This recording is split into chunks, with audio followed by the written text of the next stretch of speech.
Welcome, everybody. I'm Ross the Boss, and we're here to talk about 5x5 rotisserie fantasy baseball. Yeah, rotisserie fantasy baseball 5x5. I'll explain why we call it 5x5. It sounds like an engineering term or something. It's not. It's really simple. It's fun. It's easy.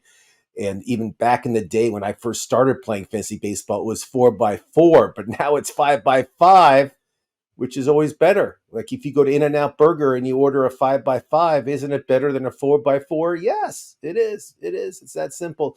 So let me just put it in layman's terms. If you're doing fantasy baseball for the first year or even the second year, this show's for you. And the most simplest way to play fantasy baseball rotisserie is 5x5, which that means it's five categories in hitting and five categories in pitching, and you combine those categories. And usually, let's say there's 12 teams, you're not going to head by head, you're going against everybody in the league. So you're going against all 12 teams. And let's say you lead the league in home run category, which is a category. You will get 12 points, and if you come in last, you only get 1 point. So you do that with all 10 categories, and the person with the highest points wins. It's that easy. But let me explain what 5x5 is. There's five hitting categories, and it's batting average, and that's hits minus a bat, divided by bats. You know what that is. It's not that hard. Batting average is easy.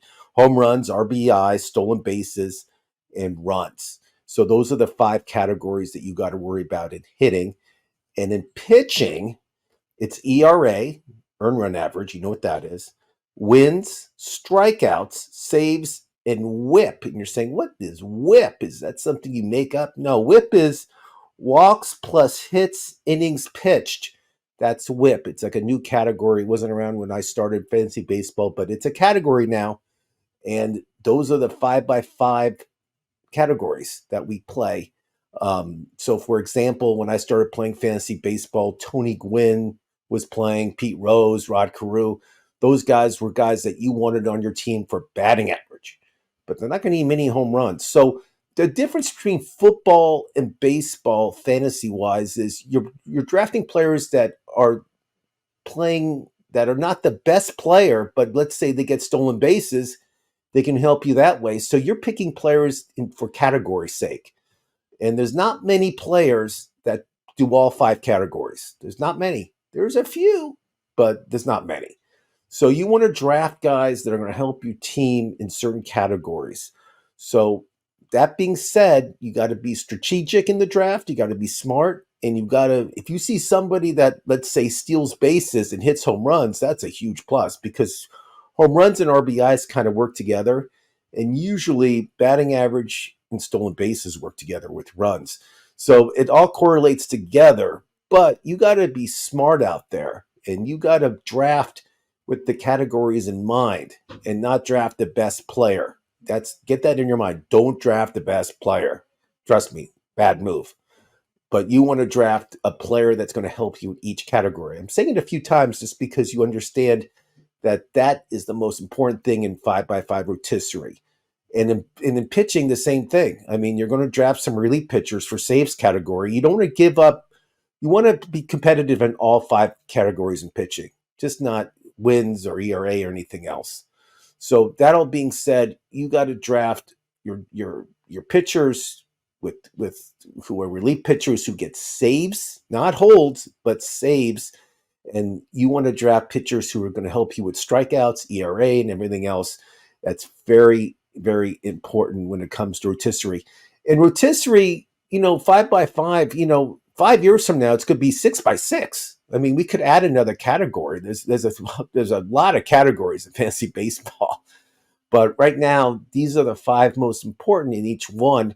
But trust me, in the future, like in anything, there'll be new categories in baseball that you got to follow. That you'll be having it in your fantasy league. So that being said, you just got to look at the future. Also, you just can't look at the past. But again, with 5x5 rotisserie, this is the simplest way to play fantasy baseball. And again, you're not going head to head. You're going to go against the whole league. And you basically, you trade and you pick up players to help you in certain categories during the season, and you got to pay attention who's playing, who's hurt, who's not hitting, who's hitting for average. And baseball compared to football and even basketball, it's more about stats, what they've done in the past. I mean, football, there's always guys that, you know what, this is what they did this year and they got hurt or they didn't have a chance. But in baseball, you kind of know what they're going to do next year. Like if a player hits 100 RBIs, you kind of know next year they're going to have 100 RBIs, and you want that player. Obviously, you like 100 RBIs is always good. So you got to be stat conscious, especially in rotisserie. That's the most. It's so important. Trust me. But when you're first starting out, when you draft, just look at the categories. And again, we'll have more shows talking about certain players who you should draft, why you should draft that player, and what this year looks like. Trust me, we'll do a lot of shows about that, and you can always look on YouTube and find out about what players to draft. We'll have all that for you. So I'm Ross the Boss. Thanks for watching. Have a great season. If you need any help during the season, click the comment button, put your comment down there, press like, and we'll see you on the field.